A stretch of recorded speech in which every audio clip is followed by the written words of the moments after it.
Então, queridos, dando continuidade, quando Paulo chega a Jerusalém, ele é recebido com alegria e logo mais Tiago e os presbíteros se reuniram com Paulo.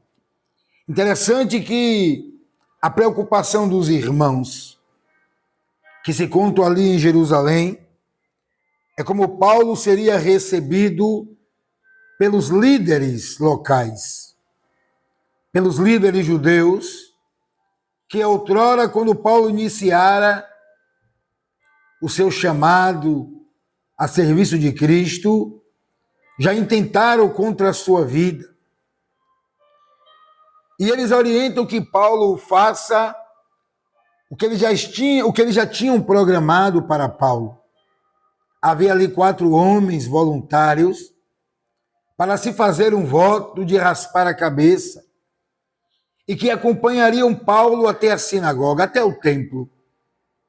E que Paulo também deveria raspar a sua cabeça e ali participar da purificação do costume judaico da época. Interessante que Paulo obedece, e quando Paulo chega no templo, em que reconhece que é Paulo, se inicia um grande alvoroço.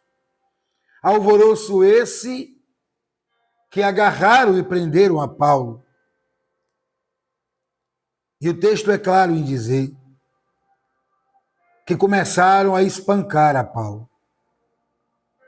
Agora imagine uma única pessoa sendo cercado por uma multidão e sendo espancado de forma bruta e de forma violenta.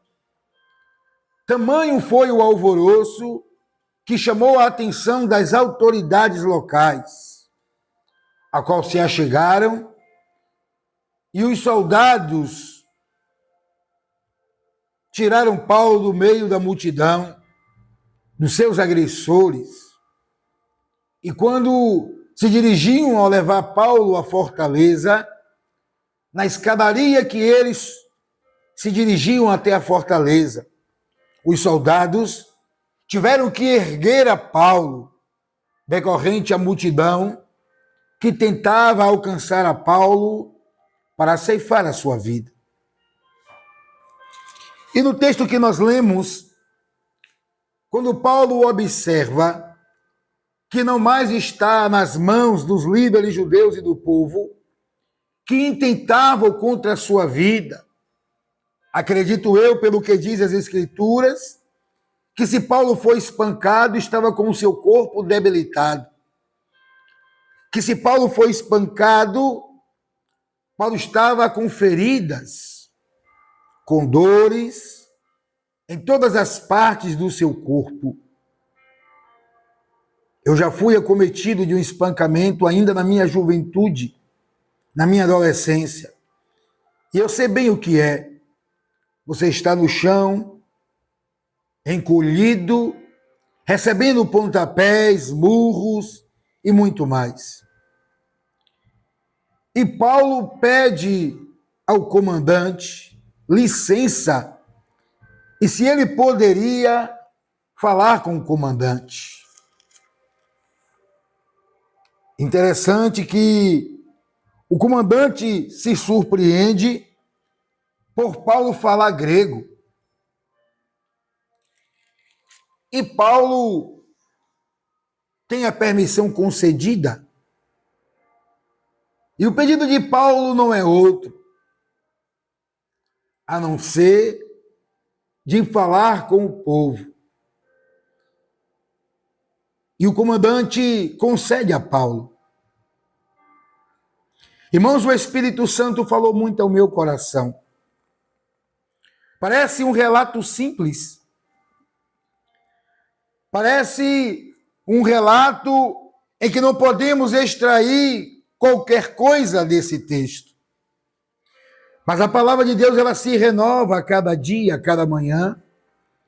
E se nós lermos a palavra de Deus com o intuito de aprendermos mais do Senhor, para ser aplicado em nossa vida, o Espírito Santo, ele irá se revelar de forma grandiosa para os nossos corações. E eu comecei a refletir a sabedoria de Paulo, o discernimento espiritual de Paulo e a consciência de Paulo do propósito de Deus na sua vida. Porque imagine comigo, é claro que Paulo queria a oportunidade de testemunhar, quem sabe em praça pública em Jerusalém, quem sabe nos templos, quem sabe somente ele e os líderes religiosos locais. Mas sabemos que essa oportunidade Paulo não teria, de forma que as pessoas o espancassem e tirassem até a sua vida. E quando Paulo é pego no templo, arrastado pelas pessoas que iniciaram a sessão de espancamento e que se criou um grande alvoroço, a qual ele foi retirado dali pelos soldados locais e dirigido até a fortaleza. E quando Paulo está na escadaria, e se eu tenho em mente de uma escada, eu entendo que uma escada, ela tem pontos baixos, pontos intermediários e pontos altos. Acredito eu que quando Paulo iniciou a subida da escada, carregado pelos soldados, é porque ele estava ao alcance da multidão. E por isso os soldados o ergueram. Mas quando Paulo observa que onde ele está na escadaria, não poderia agora ser alcançado pelos judeus, e que ele teria uma visão privilegiada. Paulo, de forma humilde e sábia, pede ao comandante a oportunidade da sua fala, e que lhe é concedido. E o que é que Paulo quer? Falar com o povo.